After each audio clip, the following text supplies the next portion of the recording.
Salam alaikum, Azulfillaoun, bonjour. Le feuilleton continue, monotone et sans surprise. Affaire scabreuse après affaire Kouzouma. Scandale passé à la trappe après forfait étouffé. Les procès se suivent et se ressemblent. Celui de l'autoroute s'est terminé par la condamnation de lampistes et de corrompus périphériques à des peines relativement légères si l'on accepte celle de 10 ans de prison ferme pour celui qui est présenté comme le principal accusé, alors qu'il n'était qu'un intermédiaire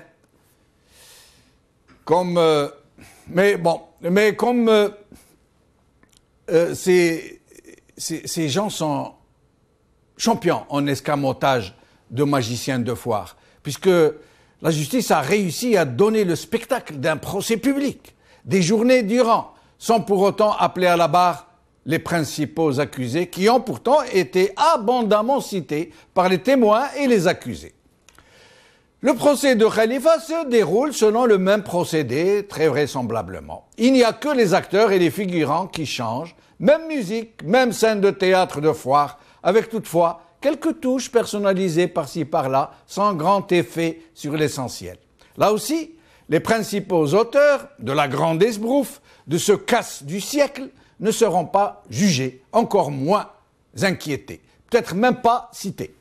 Des preuves ont beau exister, proliférer par centaines, personne ne les évoquera.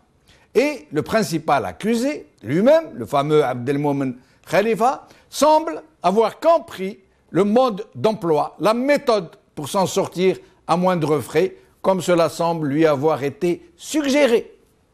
On voit bien en effet que moins il en dira sur les gros barons qui se sont sustentés à ses comptes et comment, et moins il écopera. Peut-être même lui aurait-on fait miroiter une compensation pour s'être comporté de façon aussi amicale, pour avoir compris que citer les vrais parrains de l'affaire Khalifa ne lui rapporterait que des ennuis. Ce n'est pas pour rien que le liquidateur de la société Khalifa, qui avait détruit des centaines de documents en les brûlant, n'a pas été inquiété de la moindre petite façon, alors que ce qu'il a fait pour soustraire des preuves à la justice, si on peut l'appeler ainsi, aurait dû lui coûter une incarcération immédiate. Mais protéger de tels barons ne peut pas relever des tribunaux, de la même manière que nous ne verrons jamais ces messieurs se présenter à la barre autrement qu'en témoins, et encore.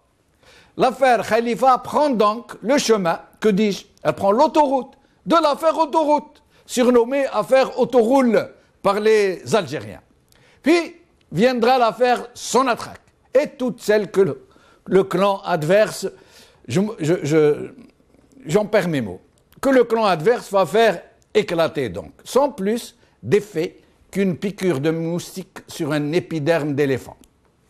Elles seront toutes dévoyées vers des voies de butée, où elles seront oubliées, où elles finiront de tomber en prescription. Et ainsi, de la façon la plus révoltante qui soit, sauf que cela semble ne révolter presque personne, pendant que des innocents, des citoyens innocents, sont maltraités, jetés en prison, empêchés de s'exprimer, de grands criminels qui se servent des charges et des hautes fonctions de l'État pour piller la nation, la pressurer, la dévaster, la saccager, ne sont pas interpellés, encore moins jugés, tout simplement, parce que c'est à eux et à eux seuls que la justice obéit au doigt et à l'œil. Et roule, remoule. Aujourd'hui, TSA. Khalifa, autoroute Est-Ouest, lutte contre la corruption. Entretien avec Djilali Hadej. Par Hedjer Genenfa. TSA. 4 questions auxquelles Khalifa n'a pas répondu. Par Hedjer Genenfa. Maghreb émergent. Le procès de l'affaire Khalifa se poursuit, les accusés de dénégation en dénégation.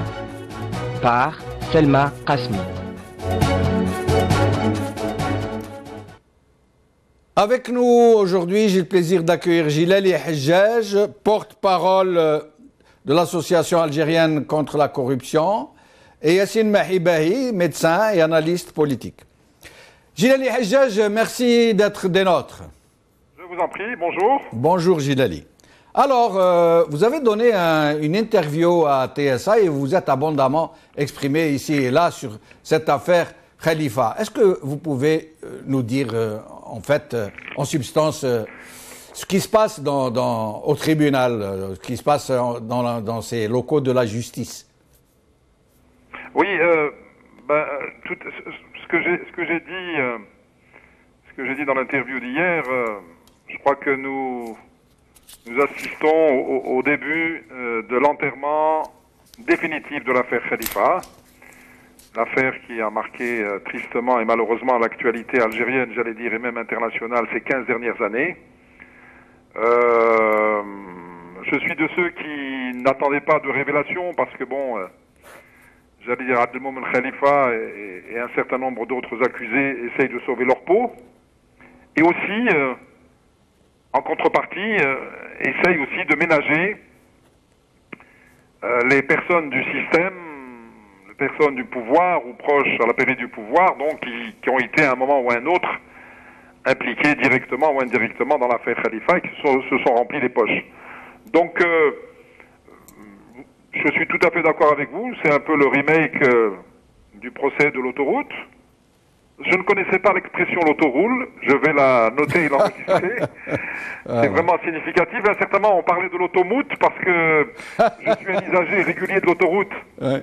Son état est catastrophique, c'est une autoroute qui est dangereuse. Oui. Elle est dangereuse parce que elle traduit aussi l'importance de la corruption. Plus il y a de corruption dans un projet, et plus la qualité en prend un coup. Je reviens à l'affaire Khalifa.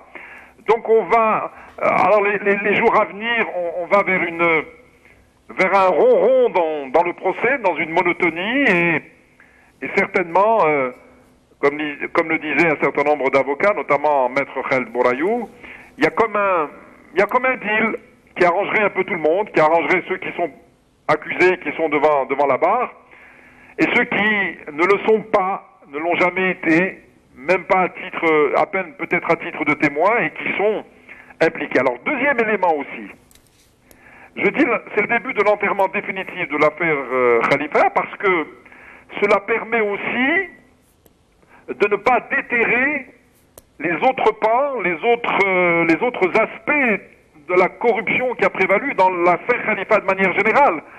À titre d'exemple, l'agence Khalifa de Koléa, où il y a 2 ministres en exercice qui sont plus ou moins impliqués, du moins de forts soupçons les concernent.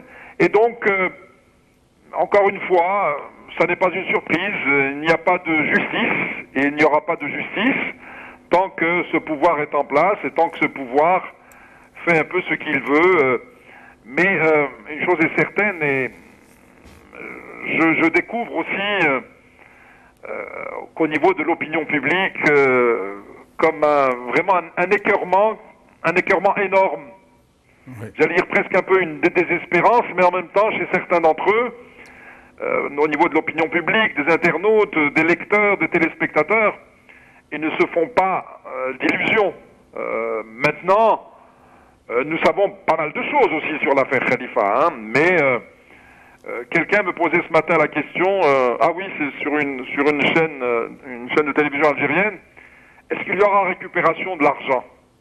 Est-ce qu'on a une idée de l'argent détourné en Algérie, détourné à l'étranger dans l'affaire Khalifa?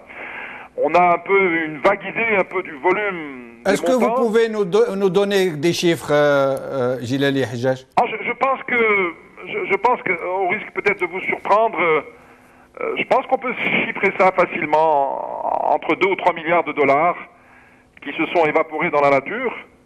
Oui. Pendant les années où le groupe existait, où le groupe était ascendant. Alors, une partie de cet argent est en Algérie, j'allais dire dans ce cas habituel. Une bonne partie est à l'étranger, dans des placements en France, dans des placements en Angleterre, dans les paradis fiscaux du Royaume britannique. D'ailleurs, ça n'est pas une surprise, ça n'est pas un scoop, même si ça n'a pas été beaucoup évoqué. les principaux comptes à l'étranger du groupe Khalifa, notamment en Europe, se situaient dans le paradis fiscal britannique de l'île de Man. Ça, pas beaucoup de personnes l'ont évoqué. C'est pas un hasard si Abdelmoun Khalifa s'est réfugié au Royaume-Uni. Il y a aussi dans des paradis fiscaux dans les pays du Golfe et certainement aussi, probablement aussi en Afrique du Sud et éventuellement dans les paradis fiscaux asiatiques, voire d'Amérique centrale, type Panama, ainsi de suite.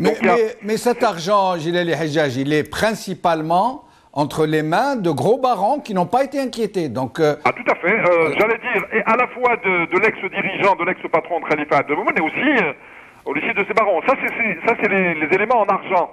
Oui. Il y a des éléments aussi immobiliers importants, consistants, et qui sont connus en Europe, plus particulièrement en France, à Monaco, un certain nombre d'entre eux aussi de ces biens immobiliers en Italie.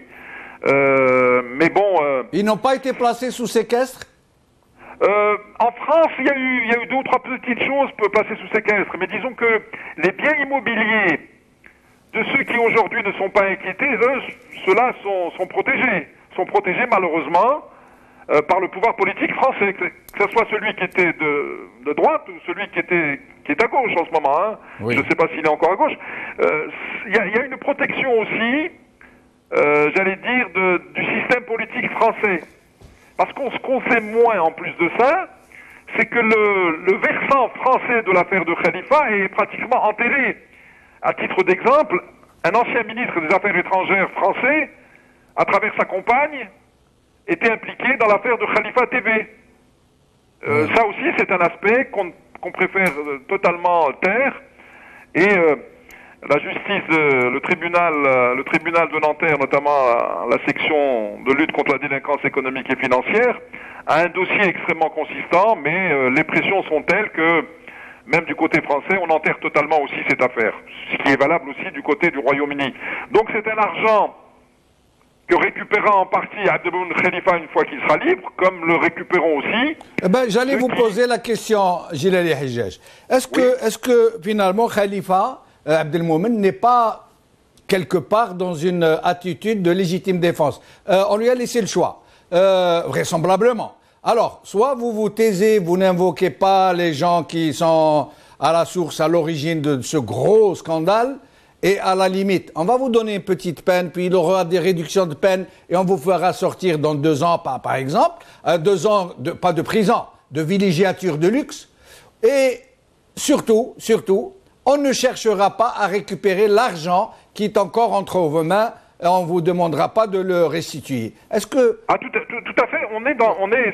C'est pas uniquement une hypothèse, mais on y va. Hein. On va vers cette issue.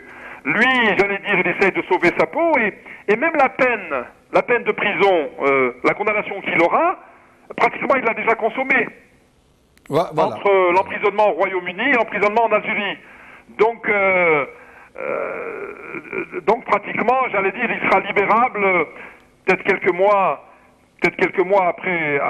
après le procès, et j'imagine qu'il ne fera pas cassation. Ça va arranger un peu tout le monde. C'est pour ça que je dis, on va vers l'enterrement définitif de l'affaire Khalifa. Et quelque part, c'est malheureux à dire, mais le pouvoir aussi, il trouve son compte. Évidemment. Il trouve son compte. Évidemment. Parce que il y a des gens du pouvoir qui sont impliqués, des proches même des plus hautes autorités du pays, et en même temps, au regard de l'opinion publique internationale, le pouvoir a pu enfin tenir ce procès Khalifa, plus ou moins dans des règles, j'allais dire, universellement acceptées, notamment par le Royaume-Uni, qui, sous certaines conditions, entre guillemets, a pu livrer Abdelmoumene Khalifa dans le cadre de l'extradition. Restez avec nous, Gilali Hajjaj. Je vais recevoir Yassine Mahibahi. Merci d'être avec nous, docteur Yassine Mahibahi. Bonsoir. Alors, Gilali Hajjaj semble nous dire que finalement, ce procès, c'est en quelque sorte un blanchiment d'affaires. Ça veut dire le fait qu'il y ait eu ce procès Khalifa, ça va servir à ce qu'il n'y ait plus d'affaires Khalifa à l'international surtout, et qu'il semble qu'il y ait eu un deal entre Khalifa et les principaux barons du régime qui ont fait l'affaire Khalifa, qui n'ont pas été cités, que Khalifa n'a pas évoqué du tout, Donc, est-ce que vous seriez d'accord avec Gilles Ali Hijaz sur le fait que lui, il est en train, en quelque sorte, de voir ce qui l'arrange le plus, c'est-à-dire de ne pas citer ces gens et à la fin d'avoir une petite peine et d'être lavé, de pouvoir disposer enfin de l'argent qu'il a planqué à gauche et à droite? Oui, c'est une analyse qu'on peut. Il a raison, mais le fond du problème, c'est Khalifa. Bon, c'est un des grands scandales depuis l'arrivée de l'actuel président de la République. La corruption est devenue en Algérie une forme de crime contre l'humanité. Et c'est devenu tellement un phénomène institutionnalisé que nous avons vécu et nous sommes en train de vivre les plus grands scandales financiers que l'Algérie n'a jamais vécu. L'affaire Khalifa, l'affaire Sonatrach, l'autoroute, etc. Tout cet argent est en train de partir parce que justement, il y a ce phénomène de blanchiment d'argent, de corruption à grande échelle. La corruption a toujours existé en Algérie. Et depuis quand même 20 ans, c'est devenu quelque chose de flagrant. Et je pense qu'il faudrait, c'est là où il faudrait voir le fond du problème. Khalifa n'est qu'un maillon de toute une chaîne. Khalifa n'est qu'un maillon de toute une chaîne qui s'appelle le système. Et donc, il faut profiter. Il n'y a pas que Khalifa d'ailleurs. Il y a la banque à Oran, l'affaire de cette banque dont je ne me rappelle pas le nom d'ailleurs. Il y a le scandale Sonatrach. Il y a 1001 scandales. Nous sommes en train de vivre une forme de crime contre l'humanité. La corruption est en train de prendre des proportions alarmantes. Cet argent que le système et que le régime sont en train de jeter par la fenêtre. Oui. Mais Yassine Mahibahi, et la société civile dans tout ça, et la presse par exemple, à part des comptes rendus à peu près objectifs, il n'y a pas de tribune, il n'y a pas de véritable article d'analyse. La société civile, cette opposition qui fait le dos rond, qu'on n'entend plus, qui ne manifeste pas sa présence de la plus petite façon. Qu'est-ce qui se passe? Pourquoi un tel silence devant de tels scandales? Parce que même la société civile, que vous dites la société civile, même la presse, malheureusement, il faut le dire quand même, même la presse, la société civile, est justement maintenant entre les mains de ce régime. Ce régime qui a réussi à perdurer. La pérennisation de ce régime, c'est grâce à la manne pétrolière. Tout le monde trouve son compte dans cette histoire. Et la presse et la société civile, parce que finalement, nous n'avons pas une véritable société civile. Nous avons des organisations satellites de ce système-là, qui arrangent le système. Oui. Et justement parce que vous avez en face de vous un régime et un système qui ne respecte pas la loi. Moi, ça me fait rire. Aujourd'hui, qu'on est en train de débattre sur la modification de la Constitution. Mais quand on se pose la question, est-ce que la Constitution est responsable de la corruption? Est-ce que la Constitution est responsable du non-respect de l'état de droit? Parce que justement, nous n'avons pas une justice indépendante. Et malheureusement, il y a tellement d'exemples. Cette émission, je pense, elle est très intéressante. Mais je rappelle une chose. Dans le procès Khalifa, premier round, l'actuel président du Conseil constitutionnel, il a dit une phrase qui est restée dans les annales, devant la juge, cette femme qui était complètement choquée.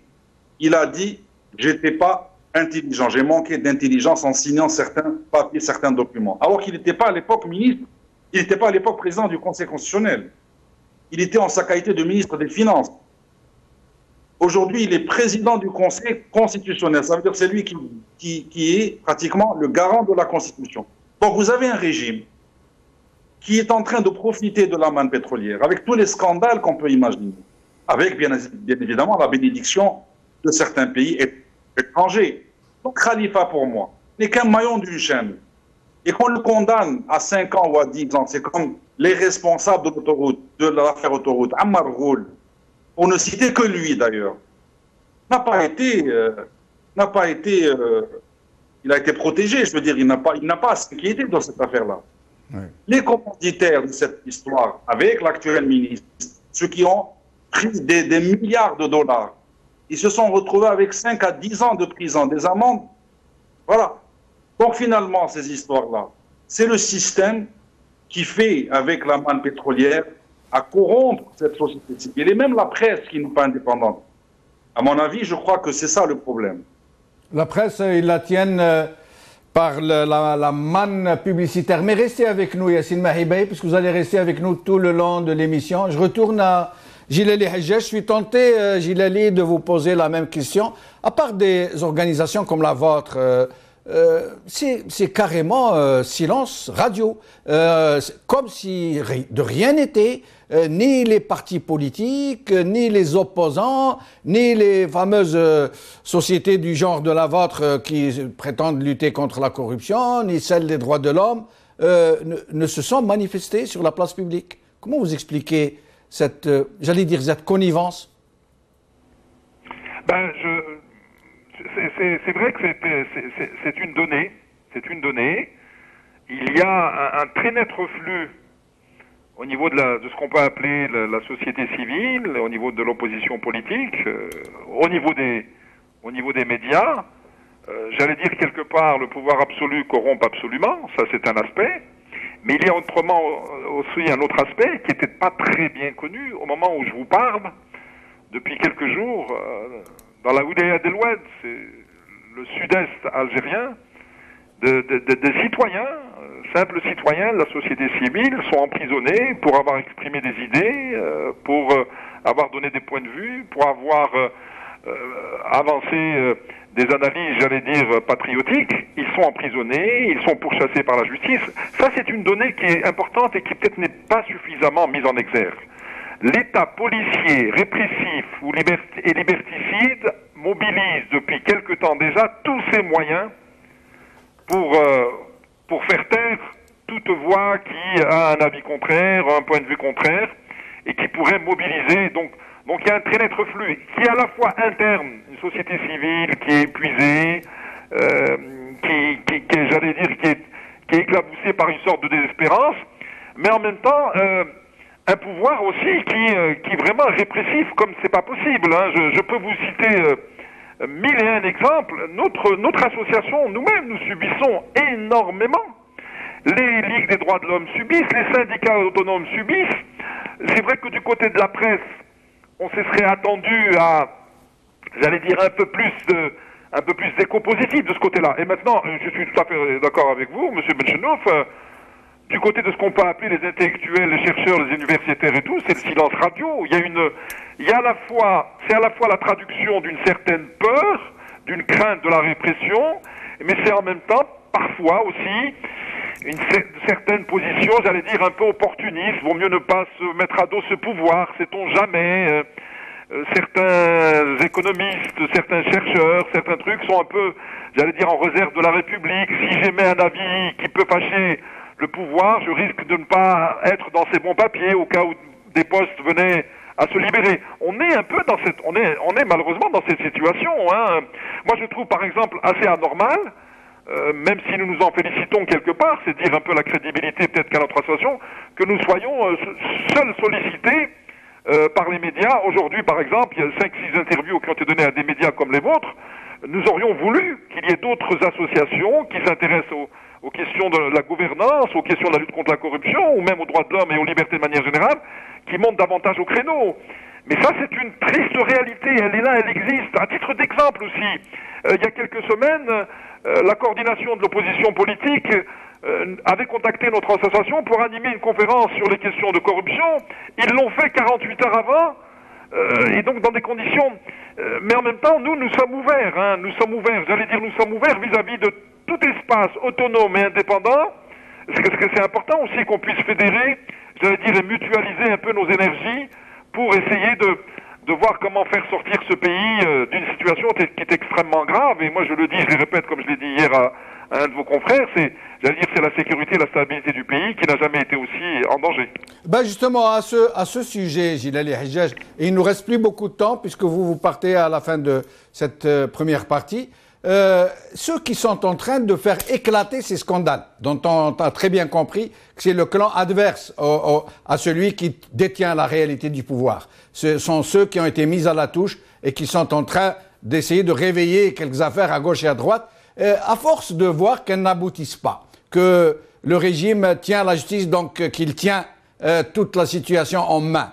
Est-ce qu'ils ne vont pas être tentés d'actionner maintenant le levier de la violence, comme cela semble se produire désormais. Aujourd'hui, à côté de Batna, à Marouana, 4 GLD ont été pris en embuscade, tués dans leur voiture et mis dans la voiture où les terroristes ont mis le feu. Ils les ont brûlés après les avoir tués. Est-ce que ceux qui sont en train d'agiter ces spectres, ces épouvantails de la corruption ne vont pas être tentés par le fameux terrorisme pédagogique pour peser sur la situation? On se pose des questions, on se pose beaucoup de questions, c'est-à-dire que c'est un pouvoir qui est en sursis, c'est un pouvoir qui est en train d'être privé de ce qui faisait sa force, qui est en train d'être privé d'argent, les recettes du pétrole sont en train de s'effondrer.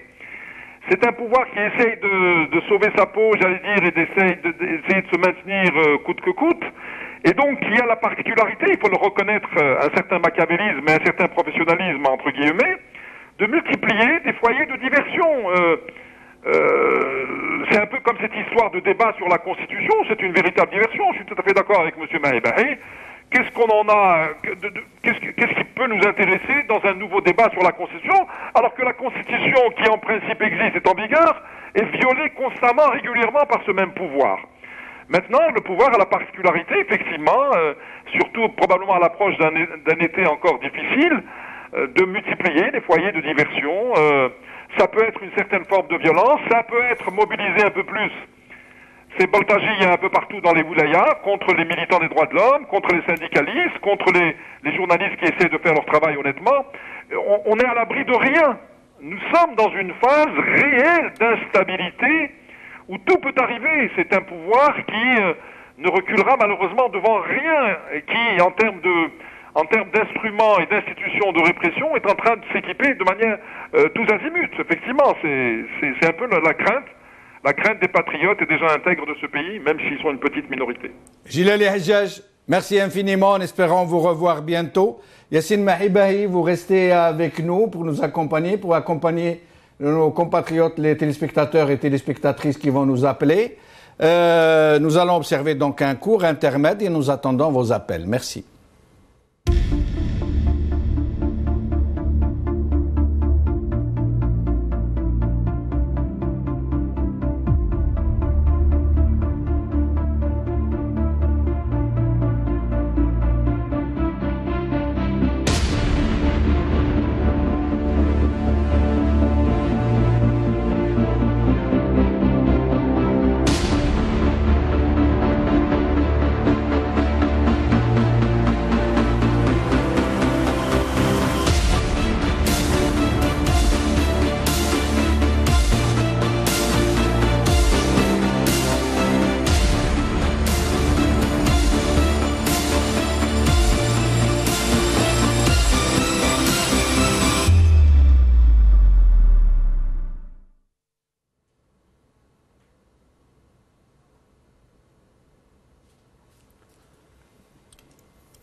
Salam alaikum min jadid. Donc voilà, nous allons recevoir vos appels.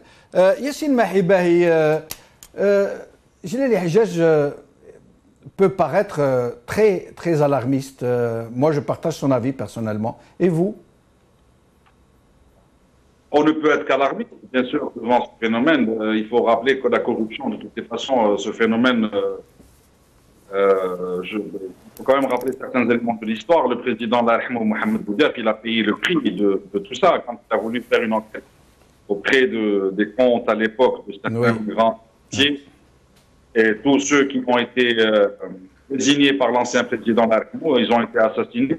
Oui, et je pense qu'on ne peut être qu'alarmiste devant cette situation qui finalement est le résultat de ce système, de ce régime en tout cas, qui a réussi et qui réussit toujours à rester dans les rênes du pouvoir grâce à la manne pétrolière. Je pense que oui, on peut être alarmiste. Bon, on verra peut-être que dans quelques années, le jour où le pétrole chutera, enfin les prix du baril chuteront. À ce moment-là, je pense que le pouvoir prendra même pas conscience, mais la société, quand vous dites la société civile, le peuple algérien, prendra conscience justement que il est en face de la réalité. Nous allons prendre quelques appels. Avec nous, Saïd de Annaba. السلام عليكم. وعليكم السلام. سي جمال واش راكم؟ لاباس يبارك فيك، اهلا بك. راكم عطيتونا حصه هذه تاع الخليفه بان نوضويكم شويه من جهتنا. تفضل، جو زون بري. Le problème, je pense, de Khalifa, il est connu depuis sa création, à l'arrivée du président actuel Bouteflika. Et vous savez bien qu'il a été reçu par Bouteflika le jour qui est arrivé. Oui. Et vous savez bien aussi que le frère du président, c'est un ami intime de Khalifa. Et si on voit un petit peu les films de derrière, les images, toutes les personnalités algériennes qui ont des postes bien placés ont reçu le Khalifa à bras ouverts dans les dîners, dans les déjeuners, dans les galas. Exact. Donc ça veut dire qu'il y a une complicité générale. Si on veut juger le Khalifa, on juge tous les cadres, disons, de la nation qui ont participé à l'encourager, à le pousser d'y aller un peu plus loin. Merci Saïd, merci. Merci. Saïd Moustghanem. Ahlan bek, merci d'être avec nous. Je voulais juste vous dire que quand vous avez au sommet de l'État des gens pourris, on ne peut pas espérer quelque chose de bon pour ce pays. Oui. On donne l'exemple quand on est responsable, quand on est un président de la République. Chouf, l'histoire, elle parle. Quand on vole un œuf, on vole un bœuf. Oui. L'histoire te gradiek. Tout à fait, je suis tout à fait d'accord avec vous. Chouf, c'est Jamal. Mon père, c'est la justice algérienne qui l'a tué.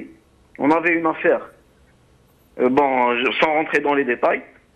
En 86, l'affaire avec des preuves. Il a monté une société, bref, pour ne pas rentrer dans les détails. Heureusement, il y a le bon Dieu. On est resté 17 années dans la justice, dans l'injustice. Oui. L'adversaire était puissant, il avait de l'argent. Ça s'est passé en Mostaganem, tout le monde connaît l'affaire. Oui. Chauffe, ils ont dépêché une inspection d'Alger. Chauffe, mon père c'était un ancien de la LN. Ouais. C'est la justice algérienne qui l'a tué. Rabbi Rahmou, je suis obligé de vous interrompre, Saïd. Merci beaucoup. Ali d'Alger. مساء الخير سي جمال. مساء النور، اهلا بك خويا علي. Sincèrement, vos émissions sont lumineuses. الله يبارك فيك يعيشك. Cela dit, comme vous le savez, M. Béchanouf, il y a deux types de colonisation. Il y a celle du peuplement et celle de l'exploitation. Oui. Actuellement, nous subissons toujours celle de l'exploitation par groupe d'Algériens interposés. L'affaire Khalifa a été un deal entre la France, l'Angleterre et l'Algérie. Comment ça? La justice algérienne est en train de bâcler cette affaire. Nous espérons que, parce qu'on dit que lorsque quelque chose est jugé, elle ne sera pas jugée dans l'avenir. Oui, en effet. Qui c'est, M. Béchanouf? Peut-être qu'elle sera jugée. Telle est la question. Ça dépendra du peuple algérien. Merci, Célie. Je retourne à Yassine Mahibey. Je demanderai aux téléspectateurs qui appellent d'être aussi brefs qu'ils le peuvent, puisqu'il y a beaucoup d'appels. Donc, merci à eux d'abréger si c'est possible. Yassine Mahibey, on nous parle de qui vole un bœuf, un œuf vole un bœuf, la mafia est au sommet de l'État. Les Algériens semblent tout à fait... j'allais dire, convaincus. Il n'y a plus à discuter de la situation. Pour eux, le régime est pourri, il est corrompu, il n'y a même pas à discuter. Le problème, c'est que la confiance est rompue. La confiance est totalement rompue entre le peuple algérien et les pseudo-dirigeants, en parenthèse. Il faut revenir, je pense, à la pratique de la chose politique. Or, cette confiance, elle est rompue. Finalement, si vous voyez les pays développés dans le monde entier, les pouvoirs ont besoin de leur peuple. Parce que le peuple, justement, il participe au développement économique de chaque pays en payant les impôts, etc., etc. Et donc, le pouvoir a besoin de son peuple. Or, chez nous, C'est le contraire. C'est le peuple qui a besoin de ses bourreaux. Parce que justement, le pouvoir, il s'est toujours comporté, enfin quand je dis le pouvoir, c'est le régime, il s'est toujours comporté comme un tuteur à ce peuple-là. C'est-à-dire, on fait ce qu'on veut, Oui. c'est nous qui décidons. Oui, en effet. Oui. Et donc finalement, cette confiance est rompue. Les partis politiques ont perdu leur crédibilité. Les citoyens posent le diagnostic. Et ils ont tous raison. Chacun pose le diagnostic. Mais la confiance est rompue. Oui, Il faut revenir oui, en effet. à la bonne pratique politique. C'est-à-dire au respect de l'état de droit avant de construire un pays. Il faut que le peuple prenne conscience lui-même qu'il est acteur majeur dans le développement de son pays, aussi bien sur le plan économique que sur le plan surtout politique et puis socio-culturel. Aujourd'hui, c'est le contraire. C'est comme si que vous avez devant vous un régime, et d'ailleurs il a fait exprès, c'est un peuple qui demande la charité au pouvoir. Donc Oui, il fait ce qu'il oui, veut de lui. en effet. Restez avec nous, Yassine Mahibahi. Nous allons prendre quelques appels. Mahjoub de France. Je m'appelle Majouba. Bonjour, monsieur Benchenouf. Bonjour. Je voudrais Oui. vous poser une question. Je vous en Où prie. est monsieur le président Bouteflika? Au revoir. Ah, merci, au revoir. Bonne question, mais je n'ai pas la réponse. Mais merci pour votre appel. Allô, monsieur. Oui. Oui. Je vous en prie. Quelqu'un au bout du fil?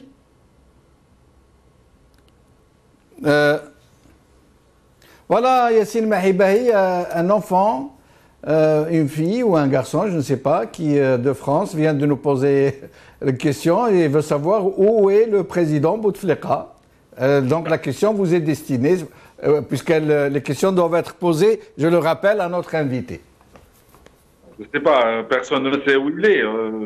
Si on savait où est-ce qu'il était, ça aurait été bien. Mais bon, je sais que personne ne sait où. Peut-être qu'elle voulait dire dans quel état il est, plutôt que où est-ce qu'il est. Dans quel état? Nous avons malheureusement, nous avons un président qui est malade. Et là-dessus, je pense que quel que soit le degré de l'opposition qu'on a, il y a quand même un minimum d'humanité, un minimum de sagesse. Nous avons quelqu'un qui est malade, on lui souhaite un prompt établissement. Il est malade. Oui. Et voilà, je pense qu'on doit quand même revenir à la sagesse, même si on est contre, nous sommes contre ce régime. Mais bon. Merci, vous parlez en tant qu'être humain et en tant que médecin. Voilà. Merci. Abou Zakaria de France. Salam alaikum, Ahmed Chenouf. Alaykoum salam, ahlan bik, Abou Zakaria. Allah Azak. Ça fait un honneur et un plaisir de vous avoir au bout du fil, monsieur Chenouf. Merci, tout le plaisir est pour nous. Merci C'est beaucoup. pas des plats que je jette, mais c'est une vérité, vous êtes un honneur pour l'Algérie. Merci, merci. Dites-moi, Ahmed Chenouf, il y a ma fille qui vient de vous poser une question. Ah, c'est votre fille. Ah ben voilà, on a posé la question à Yassine. Docteur Yassine. Voilà, donc elle a 8 ans et croyez-moi qu'elle m'a posé la question sincèrement, du fond du cœur, elle voulait savoir absolument, parce que c'est une belle durée que monsieur le président est absent des écrans de télé, est absent de la scène politique et partout. Donc, à chaque fois, elle me pose des questions et aujourd'hui, elle a tenu absolument à vous appeler pour vous poser la question directement. Abou Zakaria, moi j'aimerais répondre à votre fillette, j'aimerais que vous lui expliquiez qu'un président qui a fait sa campagne électorale par le biais d'un portrait, M. Sellel prenait un portrait qu'il mettait sur la scène et parlait en le montrant comme ça. Alors si pendant sa campagne électorale, il n'était pas présent, pourquoi voudriez-vous qu'il soit présent maintenant qu'il est élu? Donc voilà, j'espère avoir répondu. À ma connaissance et à la connaissance de tout le monde, c'est pas rien que l'Algérie. Dans chaque pays qui se respecte, il se prétend que c'est un pays démocratique et populaire. Normalement, quand un président il est malade ou il n'a pas la capacité d'exercer ses fonctions autant en qualité de président de la République, en principe, la Constitution, elle dit qu'il devrait avoir des élections anticipées. Alors, l'opposition, est-ce qu'elle a la possibilité de faire cette démarche ou elle est sous la baguette? Voilà ma question. Merci Abou Zakaria. Yassine Mahibahi va vous répondre. Yassine Mahibahi. Par rapport à la question du président de la République, je pense que nous savons tous dans quelle édition il a été élu. Allô, vous m'entendez? Oui, on vous entend. On vous entend.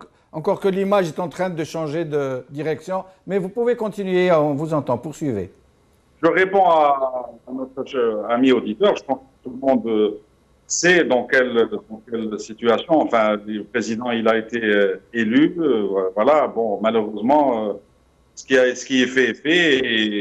Et je pense que il a violé la Constitution. Il est en partie responsable. Il ne faut pas quand même dire que, certes, aujourd'hui, il y a un clan qui le protège, mais lui-même, il a une responsabilité parce qu'il a pris une décision. Il a violé la Constitution en 2008. Il a modifié cet article sans aller vers le peuple, sans faire aucun référendum. Il a utilisé les deux chambres du Parlement pour justement faire garder les mandats. Aujourd'hui, je pense qu'on est en train de payer tout ça. Donc, oui, bien sûr qu'il a une part de responsabilité. Ce qui est bien dans cette histoire, c'est qu'on le savait en 99. On savait très bien qu'il allait un jour ou l'autre partir, d'une manière ou d'une autre. Oui. Nous avons... Alors, Ahmed de Londres, me dit-on. Ahmed. Ah oui, salam alaikum. Wa alaikum salam wa rahmatullah. Je voudrais dire quelque chose pour le pouvoir. Oui, je vous en prie. Au pouvoir, de A à Z, partez et arrêtez cette mascarade. On dit que la mafia, elle est en Italie, elle est née. Non, je regrette. La mafia est née en Algérie, monsieur. C'est tout. Voilà, merci Yassine Mahibahi. Yassine Mahibahi va vous répondre, Yassine. Ah, je crois que nous l'avons perdu. Nous avons essayé de le joindre. Donc, je vais vous répondre, Ahmed, en attendant que nous retrouvions Yassine Mahibahi. À mon avis, à mon humble avis, pourquoi voudriez-vous qu'ils partent juste parce que vous leur lancez une injonction? Vous leur demandez de partir, ils vont partir. Ils ne partiront pas puisque, jusqu'à preuve du contraire, c'est eux qui sont du côté du manche. Et donc, ils partiront quand ils seront contraints de partir. Mais je pose la question à Yassine Mahibahi. Un téléspectateur vient de leur lancer une injonction. Il leur demande de partir. Que c'est une mafia qui n'a plus rien à faire à la tête de l'État. Voilà, qu'est-ce que vous en pensez? Que pensez-vous de cette injonction que ce citoyen lance au régime? Le régime, il est là. Allô? Oui, on vous écoute, Yassine Mahibahi. Le pouvoir, je veux dire, parce qu'il faut faire la différence entre le régime algérien et le pouvoir. Et je pense que les gens, ils n'arrivent pas à faire la différence. Nous avons aujourd'hui un régime, j'ai toujours dit, un régime qui est occulte, qui n'est pas réel. Ce régime, il existe depuis 1963, puis le coup d'État contre le PRA. Vous ne pouvez pas enlever ce régime du jour au lendemain comme ça. Ils partiront, ce régime partira. Peut-être que ce qui est plus sage, plus intelligent, c'est de pouvoir négocier la sortie de ce régime de façon assez douce, parce que nous ne voulons pas tomber aussi dans le cas contraire. Ce régime, il partira. Cette voyoucratie, elle partira. D'abord, par la volonté du peuple, avec justement la prise de conscience par les élections, la prise de conscience, les partis politiques doivent absolument se remettre en question sur leur façon de faire de la politique, mais ce régime partira. Mais il partira justement, c'est pas demain, c'est pas après-demain. Il existe depuis 1963, avec l'aide de certains pays, avec l'aide de ces organisations satellitaires, les Moujahidines, les femmes de machin, tout ça, toutes les organisations qu'on peut imaginer de ce système. Il ne partira pas comme ça du jour au lendemain. Il partira, mais avec justement l'union de tous les acteurs réels de l'opposition. Mais comment la faire, cette union, et avec quelle opposition, Yassine Mahibahi? Il faut une opposition objective. Moi, cette CNLT, je donne un exemple, par exemple. Pour moi, je donne un exemple, c'est un avis personnel. Oui, bien sûr. Cette CNLT, elle a aussi perdu de sa crédibilité. Vous avez un parti qui s'appelle le Hamad, enfin, le mouvement de la société pacifiste. Il a donné naissance à qui? À des ministres comme Ammar Roul, comme des gens qui, finalement, ont participé dans ce pouvoir, dans ce régime. Vous avez un parti comme le RCD, qui a donné naissance à des gens qui sont rentrés dans le pouvoir et qui ont trahi la confiance du peuple algérien. Donc cette CNTD, finalement, qu'est-ce qu'elle représente? Est-ce que le peuple a besoin aussi de voir des gens, des anciens premiers ministres? Le peuple a besoin d'une jeunesse, d'une nouvelle forme de gouvernance. Il a besoin d'un nouveau Mais il y a souffle. beaucoup de jeunes, Yassine Mahibahi, dans ces partis d'opposition, il y a des jeunes. Et puis, c'est des partis comme le RCD, le MSP, qui disent avoir tourné la page, d'avoir liquidé leurs anciens, comment dirais-je, leaders, d'avoir régénéré leur parti avec justement de nouvelles figures, des jeunes. Mais le problème, c'est qu'on ne les entend pas. On ne les entend pas parce qu'ils ont été utilisés par le régime. Je prends mon exemple personnellement. Nous avons créé en 1999, personnellement, nous avons créé en 1999 un parti qui s'appelle le Front démocratique. Oui. Sous la présidence de M. Sidi Ahmed Roseli. Oui. Nous avons fait le congrès constitutif de ce parti-là. Oui. Comme le mouvement Wafa du Dr Al-Brahim. Oui. Ces partis-là existent au niveau de la loi. Oui. Ils ont leur agrément, mais ils n'ont pas été autorisés. Donc, ces petits partis que vous appelez la CNTD, comme j'ai dit, qui ont eu l'agrément en 2 mois, en 1 mois, en 3 semaines, c'est une fabrication de toutes pièces de ce système. Ces partis-là... Restez avec nous, Yassine Mahibahi. Nous allons passer encore 1 ou 2 appels, puisque nous sommes en fin d'émission. Nabil Mnjijel. حياك الله الاخ جمال. حياك الله, اهلا بك, السلام عليكم. وعليكم السلام ورحمه الله. S'il vous plaît, Jamal, j'ai une question à poser. Je vous en prie. Frère Jamal. Oui. C'est l'affaire de la route Cherkharb. Oui. Est-ce que la justice algérienne peut juger les grosses têtes de l'affaire? Merci. Pas de quoi. Yassine Mahibahi va essayer de vous répondre. Merci. Ah, pardon. Un autre appel, on a prévu 2 ou 3 appels. Donc, Omar du Royaume-Uni. Omar. الو Allô, Omar. السلام عليكم خويا. وعليكم السلام. خويا بغيت نقول لك واحد الحاجه، يا واحد السؤال. تفضل. وقتها نكملوا غير هكذا نهضروا كاين وقتها نديروا كاش حاجه باش نسقطوا النظام هذا. Ce n'est pas le rôle de la presse. Le rôle de la presse, c'est d'informer et de parler. Donc, c'est une question que je vais poser à Yassine Mahibahi. Vous écoute. Ahmed d'Alger. Ahmed. Oui. Je vous en prie, Ahmed. Tfadal. Vous serez le dernier appel. Après, on laissera Yassine Mahibahi conclure. Merci beaucoup. Je voudrais simplement dire une seule chose. Je demanderai donc de connaître, depuis l'indépendance de l'Algérie jusqu'à ce jour, est-ce qu'il y a eu une seule affaire élucidée en Algérie? Merci beaucoup. Merci beaucoup, Ahmed. Yassine Mahibahi, vous avez entendu les questions? 2 questions, je pense. Pourquoi on parle et pourquoi on n'agit pas? Et est-ce qu'il y a une seule affaire, une grosse affaire d'élucider? Vraiment. Voilà, donc, de vraiment juger, de vraiment... Donc le fait de parler aujourd'hui, je pense, grâce à certains médias, il faut que les gens soient conscients, grâce à votre une, vous êtes parmi, comme les acteurs, grâce à certaines chaînes de télévision, à ces espaces qui sont en train tous les jours de démontrer à ce régime, finalement, qu'il y a une sensibilisation. Le peuple algérien, à travers ces médias, à travers les réseaux sociaux, la communauté algérienne, que ce soit à l'intérieur, la diaspora, nous sommes en train de parler, ça veut dire que nous sommes dans les premiers, à l'état embryonnaire d'un changement. Et surtout, que les téléspectateurs sachent maintenant que cette image de dire que Kain Ribout Fleka, ou il a Rahbout Fleka, le bled Takhdet, ben non. Il y a même des gens qui sont dans un délire. Là, on est devant une situation psychiatrique, j'allais dire. Et ben justement, grâce à ces espaces, on est en train de parler, ça veut dire qu'il y a maintenant une jeunesse, il y a un nouveau souffle, il y a une volonté de faire les choses, et que petit à petit, les choses vont prendre de l'ampleur et les choses changeront. Pour la première question. Pour la deuxième, est-ce qu'il n'y a que cette affaire Khalifa? Non. Il y a plusieurs affaires qui n'ont pas été élucidées. Le summum de ces affaires, c'est l'assassinat du président Mohamed Boudiaf. Voilà. Oui. Merci. Merci Yassine, en espérant vous revoir bientôt sur cette émission. السلام عليكم بقوا على خير. السلامه.